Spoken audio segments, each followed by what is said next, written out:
Hello, my name is Elijah, and welcome to my podcast, Songwriting for Songwriters.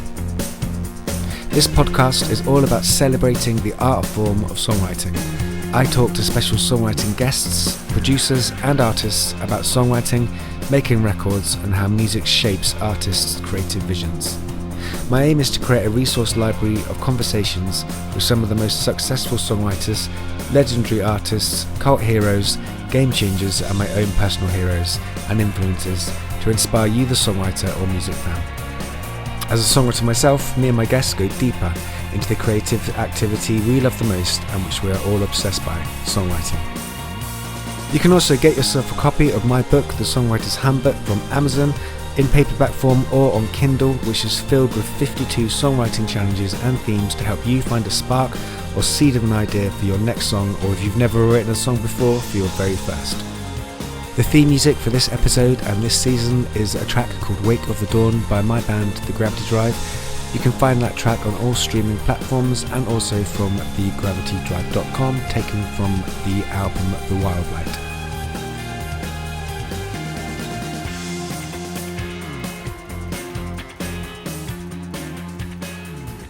Joining me today on the Songwriting for Songwriters podcast is Charlie Eaves. Charlie, how you doing? I'm doing good. How are you? Yeah, I'm all right, man. I'm all right. So Good. we met maybe 5 or 6 years ago, I think, something like that. Would that be right? Got to be 5 years. I think 21. 20. Yeah, Was that I pre-pandemic? know Maybe no, it was maybe around the same time, wasn't it? Around that time. that. I think it was just as it was kind of coming out. Yeah, Yeah, me and Angel were in the van, and we were just sort of starting to explore again. that's right. So we basically met in Lyme Regis, and then you basically Mm. Angel started your lovely partner Angel started coming to hmm some of the sort of open mics and showcases that I was running. So we kind of got to know each other through maybe through our own songs and performing to each other at first, right? hmm hmm Yeah, that would be right. Yeah. And from the off, you basically stood out to me as like quite unique and quite remarkable songwriter. And Oh, thank you. I kind of, I think my initial memories and my feeling of you still is you kind of like sounded totally authentic, but also had this like Neil Young meets Devendra Banhart thing, but it was you. Hmm. You weren't copying those things. Is that a kind of fair? That's cool. Is that a kind of fair estimation? Yeah, I think so. Yeah, I mean, it's hard to kind of to reflect on that on yourself, but yeah, it's kind of. I mean, Neil Young is a total god to me. So. I think some of the influences there, and Devendra Banhart at the time, um, Angel only really listened to, and I kind of heard bits and pieces. But yeah, it was when you kind of pointed it out, I kind of did a bit of a deep dive, and could definitely hear the influence there. So what was it? When did you start writing songs then, man? Tell me how you got into it. Oh, so parents bought me my first guitar when I was probably 12, 13. Okay. Did a couple lessons, wanted to learn Guns N' Roses straight away, Sweet Child of Mine solos, and so it was very, very, very different. Yeah. And did that for maybe a year, 2 years, lost interest, went to college, studied painting, fine art, kind of got into that quite heavily. And it was only when it would have been my 21st or my 22nd birthday. Angel bought me a guitar, and it's a guitar that I use now to kind of record and write all of my songs. And yeah, something just kind of took me by surprise in a way. It was something that I didn't really think about. And yeah, it was kind of love at first sight in a real kind of the real cliche, kind of cheesy way. Was writing all the time, just wanted to be with the guitar, studied the guitar, kind of was really into how instruments age and how they kind of get better with time. And so, I was putting in the hours to kind of, break it in or to kind of build a connection with it. And it was after lockdown. So yeah, it come at a very strange time. I had this kind of a mystical experience, and it was like music, bang, like a slap in the face. I had the guitar, was writing songs and kind of moving slowly with it. Just to back up a little bit, because I brought up the painting and the fine art, Yeah. it wasn't just sort of what do I say, exclusively aesthetic. Um, there was a lot of writing and kind of poetry that I would overlay on these aesthetic images. Okay. Tracy Emin was like a massive idol to me at the time. She was like a bit of a soul twin. Yeah. And so, yeah, I kind of took the I guess the textual or the writing aspect of it and kind of tried to channel that a lot more. Because that was actually what excited me more than visual, like the imagery. Yeah. Um, but yeah, so I had this mystical experience and it kind of went slap in the face, music, this is what you're doing now. And without questioning it too much, I sort of followed that. And at That's the time, I hadn't listened to Neil Young. I hadn't heard any of Crazy Horse. Barely listened to Dylan. And this was only 5 years ago. I'm wow.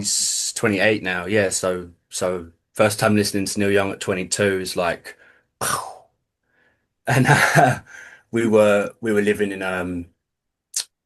a camper van at the time, and I remember distinctly the day that we kind of stumbled upon "Tell Me Why." Yeah. And we were parked up in this spot, and this song come on, and again something clicked. It was like yeah, you can't really explain the feeling, but it kind of all the puzzle pieces kind of fit together. And I rinsed the albums. You know, I rinsed the first two or three albums and was totally fixated and obsessed. And you know, you kind of naturally you copy imitation until or iteration and imitation until, you know, original work. And yeah, man, it just changed my life. Like totally blew my mind that this was something that you could do. You And it kind was actually when I heard Neil Young. Sorry, dude. Sorry. When I heard his voice, I sort of felt like anyone can do it. yeah, yeah, It's yeah. quite you know, the same with Nico, the same with Dylan. It's like you kind of get this thing of yeah, an acquired taste, but it's there's something that extends beyond that, I think. Yeah, I think those Um, people have like a sort of almost like there's a kind of frailty and vulnerability, and a sort of like they're not mm, perfect voices in terms of like mm, technique. So there is like an mm, invitation to like, you can find your own voice and like mm. your thing. So Yeah, and be heard. That's it. Yeah. and be heard. So I mean, Mm, that's an amazing story. I love the fact that Angel gave the guitar and the mystical experience and all mm. that kind of stuff. It feels a bit like what you're saying is in a way it kind of was inevitable and maybe sort of fated that you would sort of become a songwriter in a sense. It feels that way. It's yeah, it feels funny to say it, Yeah. and to kind of really engage in your life in that way. But yeah, it was. It really was. Did you have a musical like childhood then? Like in sort of, did you learn any instruments growing up, or was music a big thing growing up? Not really, no. Like it's quite funny. So, like I said, I started playing and was interested in guitar when I was around, you know, 12 or 13. I dropped that off, and my younger brother, Sam, um, was kind of the musical one in the family, if you like. Okay. He, you know, went to college to study music, very much, you know, had a band, did that kind of thing. And so he was kind of an early inspiration, not so much in the music, but just his attitude Yeah. Okay. and confident, not necessarily confidence that come with it, but Belief. the space that you found yourself in Mm. when you were creating music. I That was agree. very inspiring. But the kind of music that was in my family, you know, my dad listened to ska and reggae, so I grew up with Madness, UB40, Okay. John Holt, you know, people like this. And my mum was, you know, very much into Frank Sinatra, what her parents listened to, Oh really. wow. Wow. Wow. And Wow. so there was a bit of a mix, but there wasn't any, you know, there wasn't any rock and roll, there wasn't any country or folk, there wasn't much. I suppose with the reggae and the ska, there is, you know, lyrical writing and intention, especially with Frank Sinatra. But I think there's, you know, you're kind of conscious of it to a point, Yeah. and then things start to kind of land as you get older. You start to understand the sentiment of some of these songs, especially ones that you sort of heard frequently as a kid. It's really You interesting. can kind of relate to them. Mm, It's really interesting to hear you say that because when I've taught songwriters, one of the things that I'm kind of slightly fascinated by is like sometimes early influences, and even if like you're not necessarily like directing those influences into your music, somewhere along the line, like mm, some of those influences will kind of make you unique. And it's mm. for example, I said this before, but I had like flamenco lessons when I was like first two guitar lessons with flamenco. So Oh, wow. Right. rhythmic melody in a way has always been important, but I can hear from those influences two things that have come up in the way that you perform, even though you are nothing like reggae or roots in that sense, or Frank Sinatra, but that's Yeah. Yeah. you have a really good way of eloquently singing words that I can hear all the words you're singing, and that's not true of everybody.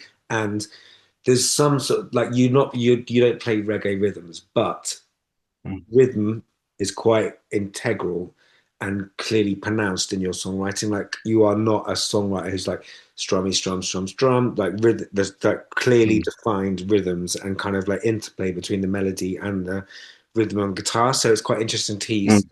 because I can you can kind of hit I'm fanboying a little bit here, but I can hear that influence in there.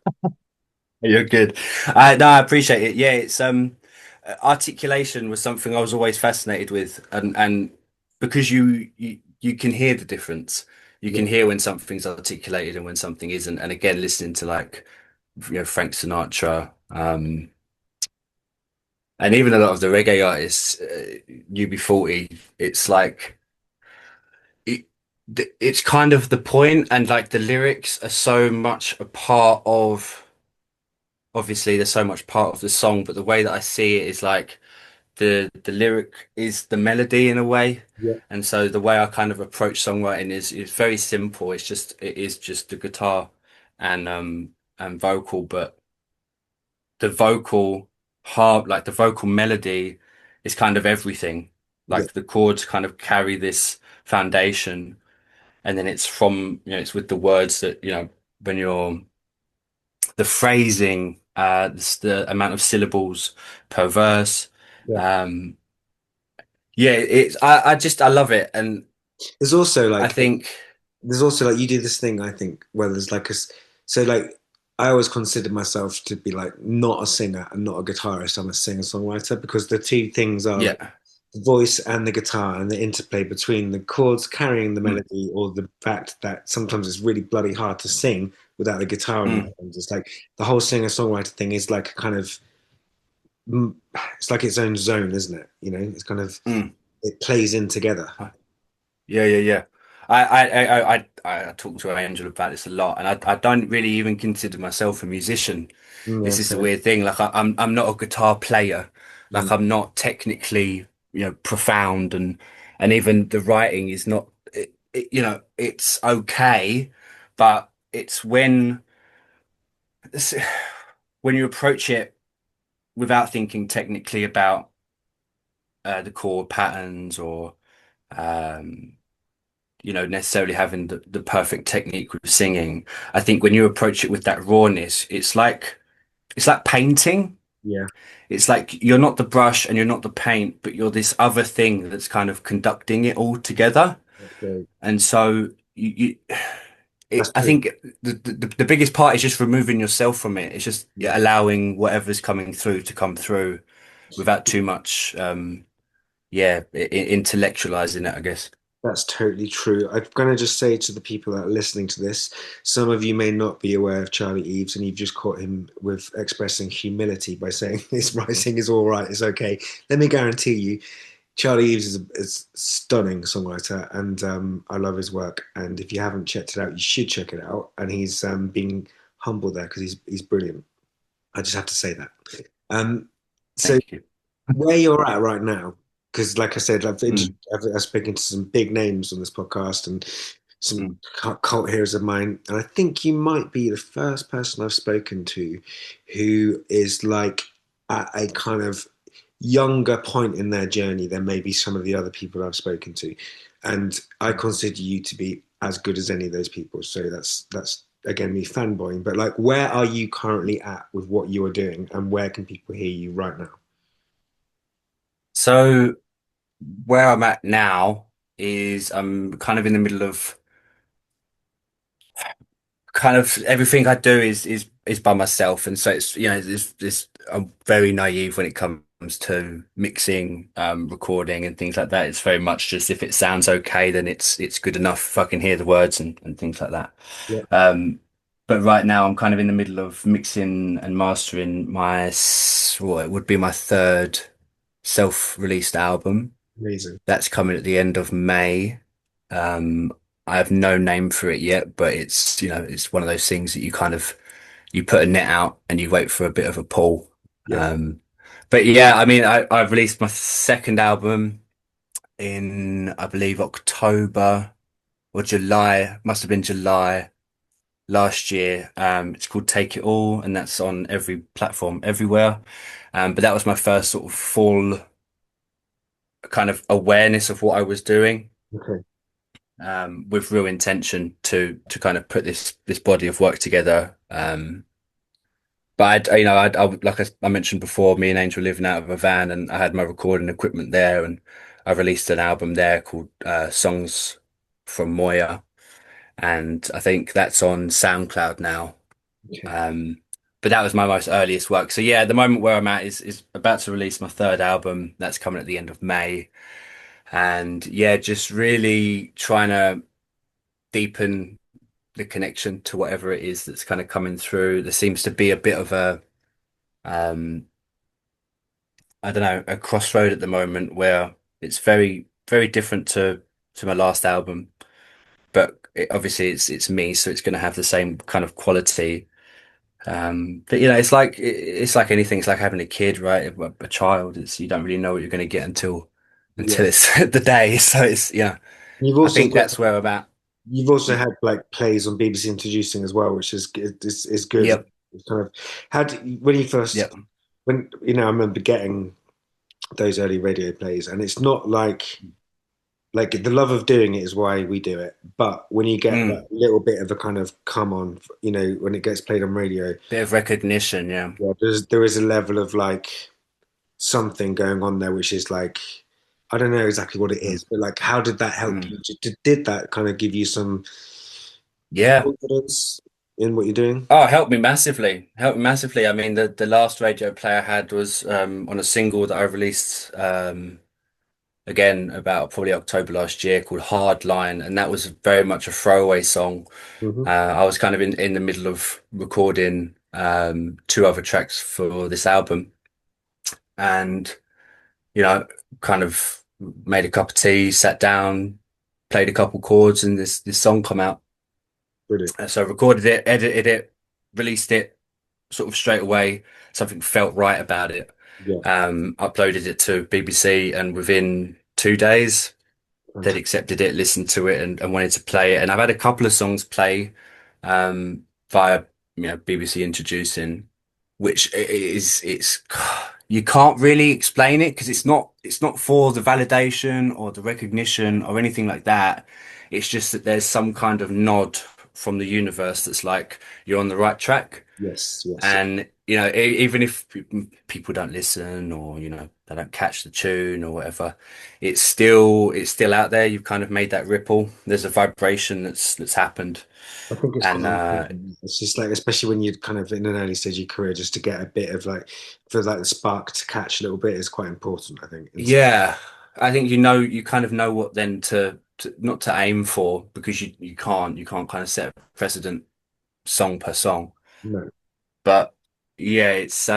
It's interesting because we spoke about, because I recorded some of your stuff and we spoke for a long time because Yeah, my band, The Gravity Drive, is like quite big productions. And I remember when we got played on radio, there's like a level when it went to like national radio. I was like, okay, we're going to have to like, in a way, keep this standard up in a sense of like what we do, yeah. what we're doing. We have to keep this sort of, it's going to have to like be, it can't be like Mm, in terms of quality, like less than what we've done mm, before. And I think mm, we had quite a few conversations about that, you and I. And it seems like one of the mm, things I really love about what you've done is kind of like carried on writing and then just the mm, DIY approach in terms of like mm, you record it, you do it, is obviously cleanly mm, recorded, but like you found your way of working, which is like mm. completely unique to you and it's flowing and, has ease. I think that's so significantly important to any band, whether it's big productions or smaller DIY productions, that the Hmm. artist is comfortable in what they're doing. And has that been like a kind of journey for you to find that? 100%. I mean, it's taken probably 5 years. Like I've only been writing and recording for 5 years. When I started writing, I started recording at very much the same time because I wanted to be able to hear my stuff back. Yes, that's so Um, important. but you don't want to. For me personally, anyway, it was I didn't want to ever kind of write the same song over and over again, but I wanted the quality to kind of to maintain that quality Yeah, when I found the standard that I really liked. yeah, Um, Coming back to the radio play, that's kind of where you're at. It's like, okay, that's the standard now. yeah, And so not necessarily, again, not the quality of the lyrics or the guitar parts or anything, but just making sure the volume's right, the mix is yeah, right, everything works. And actually it kind of it you want to keep the quality and you want to do something different. And so there is that drive to create something um unique every time. yeah, But finding that the workflow yeah.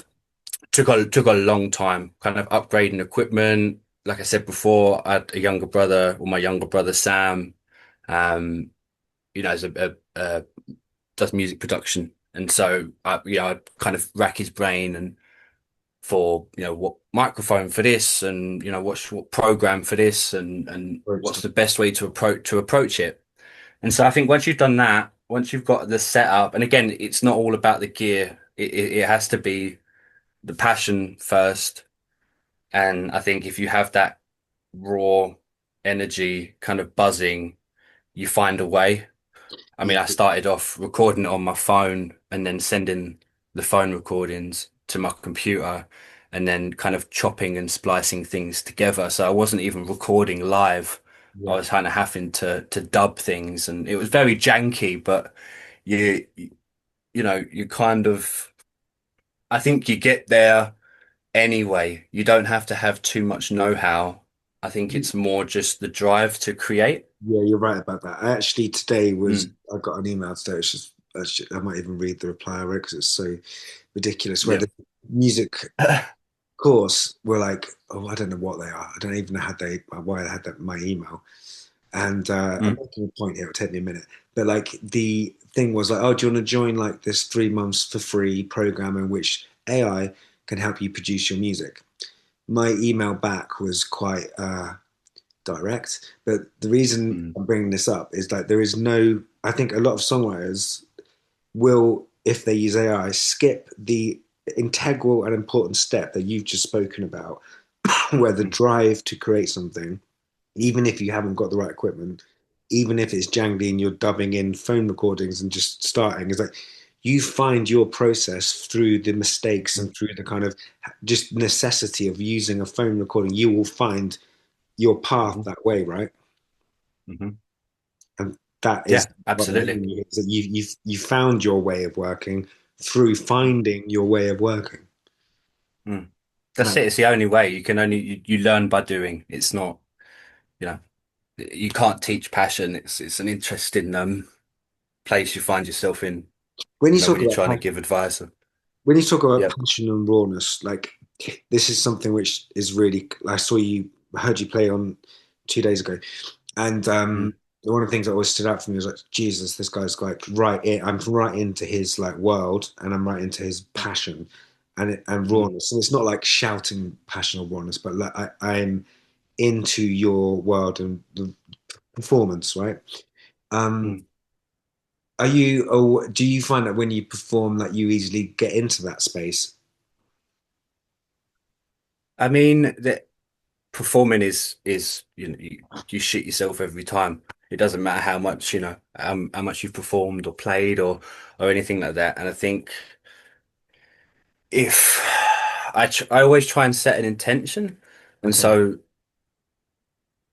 and it's the same with writing music. It's the same with performing. It's the same anytime. It's like, okay, how I need to be, not I need to be, but my core being must be authentic. Yeah. It's come from somewhere. And so how can I be authentic? Okay, well, that's if I feel the nerves and I shake, then I feel the nerves and I shake. Yeah. It kind of everything adds to that moment. Yeah. But I think it's one of them ones, isn't it? It's like you can't tap into something that isn't there. And Hmm. so the passion is it has to be a fundamental, otherwise what's the point? Like if you don't care for it, the people listening won't care for it. That's And very, if it's if it's an ego trip, if it's a vanity fair, if it's any of these other things, it's just going to be exposed straight away. yeah. And so I think it's your kind of duty to yourself, Mm. um, and your body of work to do it justice. And the only way you can do it justice is authenticity and vulnerability, I think. Um, I yeah, love I mean they're my favorite performances, I love that about you you know, because I mean I've seen you play I reckon 100 times, and it's up all more. yeah, it's always been great. Definitely more. Sometimes I've seen that in you where like, and I hope you don't mind me bringing this up. I've seen you perform and I can see that like something's going on, and it'll all Mm, come out in this performance. And now and again I've seen you just like leave the room because you've just had to kind of like mm, I don't know, cope with or let something out after the mm, performance. I've always really respected that because it's kind of like it's there's an integrity to the way that you perform, which is like I'm mm, in my zone, I'm delivering it. If I then need to leave that zone or just take a moment or come back later, I mm, will do. And I think it's kind of, in a way, I've always considered what you do to be quite shamanistic, and that's quite interesting to hear you talk about a mystical experience earlier. I'm not making you out to be a mystical hippie, but I like the kind of respect you have for the sacredness of performance. mm. Yeah, I mean it's that. Thank you. I appreciate that a lot. I think it's if your if your words and your music is of a sensitivity, um, and then you as an individual lack the sensitivity, Mm, the whole thing becomes a bit of a farce, and yeah, it's hard to invest um into that yeah, as an audience member or even in yourself. And so yeah, I think, if you're talking about a struggle, you're struggling. So of course. struggle.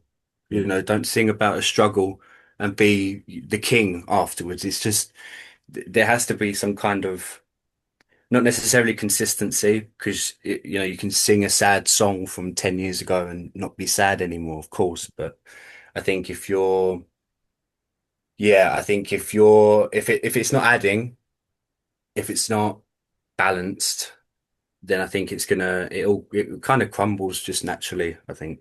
Um Tell me, Anything worth it. Yeah. sorry to interrupt you. No, no, of course, no, not at all. Go on. Tell me what your relationship is with like how a song happens for you. Mm. So it's again, I think coming back to intention, I kind of start. I think you feel it. You know, like I said before, I'm not necessarily a musician, or a guitar player or a lyricist or any of these things, but you kind of reach a point where, okay, pardon me, I've not written anything or I've not been in that space for a while. Oh, pardon me. And you've not been in that space for a while, and so it's kind of like at certain points it can feel a bit like an emotional constipation. Hmm. You kind of feel like there's this not necessarily a block even because it's not about the music, it's life that happens. Yeah. Um, so I kind of just set this intention that like, okay, I'm an artist or a creative or whatever, and it's kind of a part of my lifeblood to create. And if I found that I haven't created in a while, I kind of find myself in this quiet space where I set an intention to produce a song or to write just some words or maybe a piece of music. And I kind of see intentions as these little messages to the universe or these little, conversations that you have or things that you ask for. And over the course of maybe a week, 2 weeks, it could be just in the day, some things come out just, bang, bang, bang, and you've got a song or an album or an EP or whatever. But I kind of see it as like magpieing, where I set an intention to create a song or a piece or an album, and I just go about my life. I just go about my day with this ticking in the background, and I might go to the shop and overhear someone say something. I might be in the car with my dad, and he just says something profound that's totally original from him. But you hear it and you go, that's a line, that's a line, that's a line. And so over, maybe 3 or 4 days of just kind of magpieing and listening out for these gems. Because that's the thing as well, is like the universe talks to you. It just is not, God. It's you, or it's Angel, or it's my dad, or a friend at work that kind of drops these, pearls. And you pick them up, you write them down, and all of a sudden you've got two verses, a chorus. You're like, okay, it's there. The Awesome. building blocks are there. The only thing I have to do is kind of, pick up the guitar and see what fits. Love But that. yeah, I do see it like that. I see it as, kind of magpieing. But as I heard something a little while ago, and it's a Buddhist thing. And again, I'm not religious or spiritual, of course, but everyone is. But there, he said, if you can imagine a chain, you're holding a chain, with one hand and it's hanging, and that's the object. The chain is the song or the album or whatever it is. The more you push, the harder it comes back at you, and the more you pull, the further away it is. And so, to me, kind of the object is to allow it to germinate I love and that. build and build.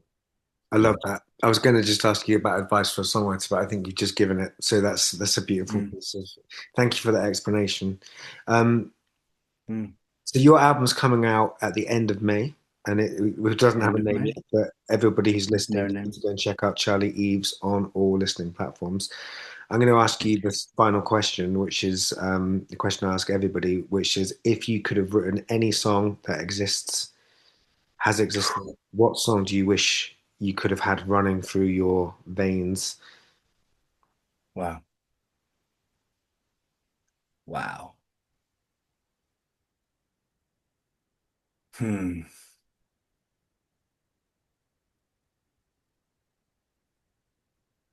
I want to go a little rogue. Uh, it's a song. It's the only lyrics I have tattooed on me. Okay, It's that's it. yeah, it's Percy's song, Bob Dylan. Beautiful, man. Beautiful. Mm. That just stuck with me. I think the lyric I have tattooed is turn, turn to the rain and the wind. Beautiful, beautiful, beautiful. Mm. Everybody listening, as I said, this is Charlie Eaves. He has spoken so eloquently about songwriting and about its process. Um, I'm going to tell you all, instruct you all, demand that you go and listen and follow Charlie Eaves and check out all his music. And I'm very much looking forward to hearing the new album, mate. And long may you run, Bless you. quote Neil Thank Young. you so much. Thank you so much, Thank you brother. so much, sir.